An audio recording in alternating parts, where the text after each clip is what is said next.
Welcome to Penrose Learning, where we make understanding easy. In this video, I will show how to make Alfredo sauce with cream cheese. First, let's gather our essential ingredients. You'll need 1/8-ounce block of cream cheese, 1/2 cup of unsalted butter, and 1 cup of whole milk or heavy cream.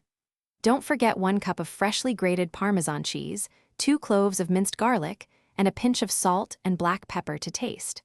Having everything at room temperature will make the process much smoother and prevent lumps.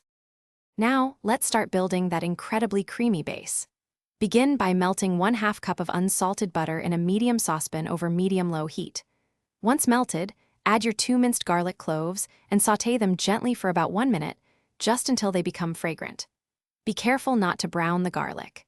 Then, whisk in the 8-ounce block of softened cream cheese until it's completely smooth and fully incorporated with the butter and garlic. This creates a rich foundation. To achieve that perfect, velvety consistency, gradually whisk in 1 cup of whole milk or heavy cream into your cream cheese mixture. Continue whisking until the sauce is smooth and free of any lumps. Next, stir in 1 cup of freshly grated Parmesan cheese.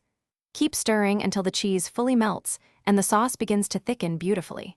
Finally, season your Alfredo sauce with about 1/2 teaspoon of salt and 1/4 teaspoon of freshly ground black pepper, adjusting to your taste. Your delicious cream cheese Alfredo sauce is almost ready. Let it simmer gently for about 2 to 3 minutes, allowing it to thicken slightly to your desired consistency. Before serving, always give it a quick taste and adjust any seasonings like salt or pepper as needed. This sauce is best enjoyed immediately. Toss it generously with your favorite hot, cooked pasta, perhaps some fettuccine, and garnish with fresh parsley or extra Parmesan. Enjoy your homemade, creamy Alfredo.